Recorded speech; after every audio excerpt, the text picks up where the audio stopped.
ගිනිකොනදික යුක්‍රේනයේ නිප්‍රෝහි අමරිකානු කෘෂිකාර්මික ව්‍යාපාර දැවැන්තයෙකු වන බංච් ව්‍යාපාරිකයාට අයත් පහසුකම් රැසක් පසුගියදා රුසියානු ප්‍රහාරයට ලක් වුණා. මේ වැරදි වෙඩිතැබීමක් හෝ අනතුරක් නොවේ. මේ පහසුකම් මීට පෙර කීප වතාවක්ම රුසියානු ඉලක්ක ලැයිස්තුවේ තිබූ අතර මෙවර රුසියාව තම ප්‍රහාරය නිවසටම එල්ල කර තිබුණේ යුක්‍රේනයේ අමරිකානු ව්‍යාපාරද මොස්කව් ප්‍රධාන ඉලක්ක බවට පත් කරමින්. මේ අතර ඩොනල්ඩ් ට්‍රම්ප් සහ නේටෝව සාමය පිළිබඳ ගිවිසුම් සකස් කිරීම දිගටම කරගෙන යන අතර යුක්‍රේන රුසියා යුද්ධයට අමරිකාවෙන් සහාය ලබා දෙන්න කුමන අරමුණකින්ද? 2026 වර්ෂයට රුසියාවේ ඩ්‍රෝන යානාවලට එරෙහිව අමරිකාව ඩොලර් බිලියන 1.7ක් වෙන් කරේ ඇයි? නේටෝව ඇතුළු බටහිර හමුදාව තවමත් බය කරන රුසියාවේ තාක්ෂණික කුළුණු තුනකුමක්ද? අපි අද කතා කරමු මේ ගැන.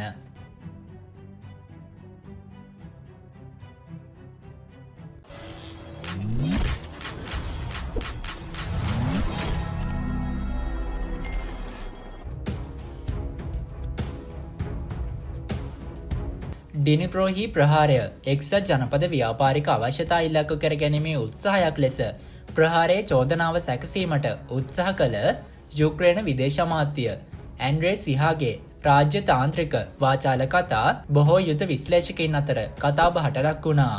මොකද ඔවුන් මේ ප්‍රහාරය රුසියාව ඍජුවම අමරිකාව ඉලක්ක කරායයි ප්‍රහාරයේ චෝදනාව වෙනස් කිරීමටයි සැලසුම් කළේ. නමුත් එය එතරම් සාර්ථකුනේ නැත්තේ යුද භූමියේ යථාර්ථය ඊට හාත්පසින්ම වෙනස් වුණ නිසායි.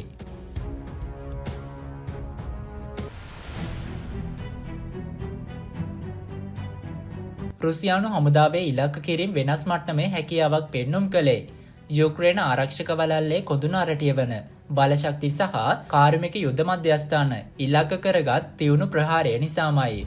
බැලස්ටික් ක්‍රූස් මිසයිල් 5ක් යොදාගත් ප්‍රහාරයේ ඉලක්කය වුණේ යුක්‍රේන ස්ලෝටා දිස්ත්‍රික්කයයි.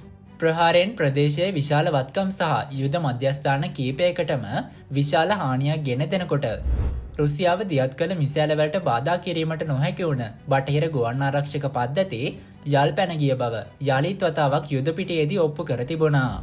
ඒ වගේම රුසියාව දියත් කළ අතිශයින්ම ඉහළ ක්‍රූස් මිසයිල් වල වේගය සහ කෙටි පියාසැරි වේලාව නිසාම යුක්‍රේන පූර්ව අනතුරු යගවීමේ පද්ධතිවලට ක්‍රියාත්මක වීමටවත් කාලයක් නොමැතිව ඒ ෂණයෙන්ම රුසියාවේ ප්‍රහාර ඉලක්කය දැහැගත්තා.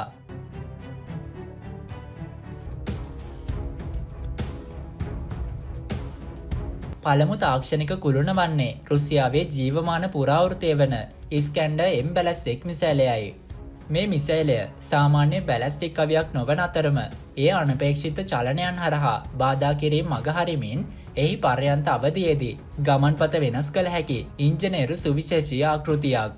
එහි අර්ධ බැලස්ටික් ගමන්පතේ සමගින් වායුගෝලයේ තොනේ ස්තර මත පවතින නිසාම යුක්‍රේන දිගුදුර රේඩාර් වලට පවා මිසයිලය ළඟා වන තුරුම හඳුනා ගැනීම ඉතාම දුෂ්කරයි.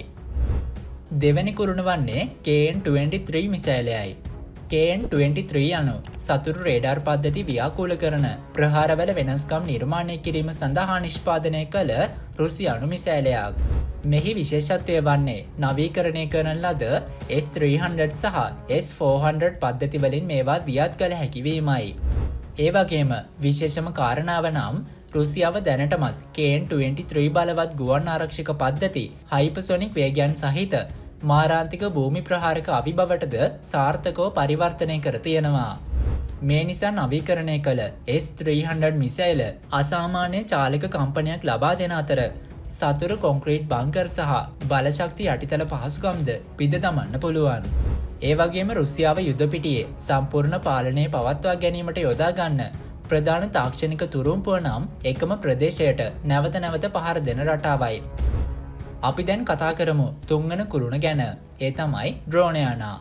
දශක ගණනාවක් තිස්සේ බටහිර හමුදා සන්නද්ධ යුද ටැංකි යුද පිටියේ රජවරුන් විදිහට සැලකුවද කෘතිම බුද්ධිය සහ රුසියාවේ මාරාන්තික මිනිසුන් රහිත පද්ධතිවලට ඩොලර් මිලියන ගණනක් වටින බටහිර යකඩ රාක්ෂයන් අඩපණ කළ හැකි බව රුසියාව පෙන්වා දී තියෙනවා.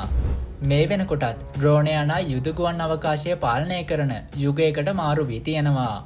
රුසියාවේ ඩ්‍රෝන ආධිපත්‍යය විශේෂයෙන්ම ගෙරන් පද්ධති පෙන්ටගනේ අනතුරු ඇඟවීමක් බවටද මේ වෙනකොට පත් කර තියෙනවා. ගෙරාන් යනු ඕනෑම යුදමය අවස්ථාවකට ඔරොත්තු දීමේ හැකියාව ඇති පිරිවේ අතින් ඉතාමත් අඩු යානා විශේෂයක්.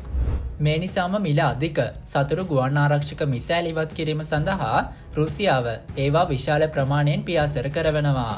රුසියානු යුක්‍රේන යුද ගැටුම ආරම්භ වූ දා සිට කුඩා ඩ්‍රෝන යානා සඳහා එක්සත් ජනපද හමුදා වියදම් 4 ගුණයකින් වැඩි වෙලා. මේ අනුව 2022 දී පෙන්ටගනය මේ වෙනුවෙන් වෙන් කළේ ඩොලර් මිලියන 398ක්.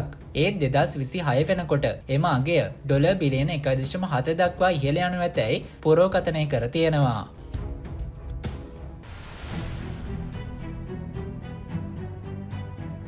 රුසියාව සෑම මසකම දහස් ගණනක දැවන්ත ඩ්‍රෝන යානා ඒකක ප්‍රමාණයක් නිෂ්පාදනය කරමින් බටහිර ආයුධවලට වඩා ප්‍රමාණවත් වාසියක් නිර්මාණය කරගෙන තියෙනවා.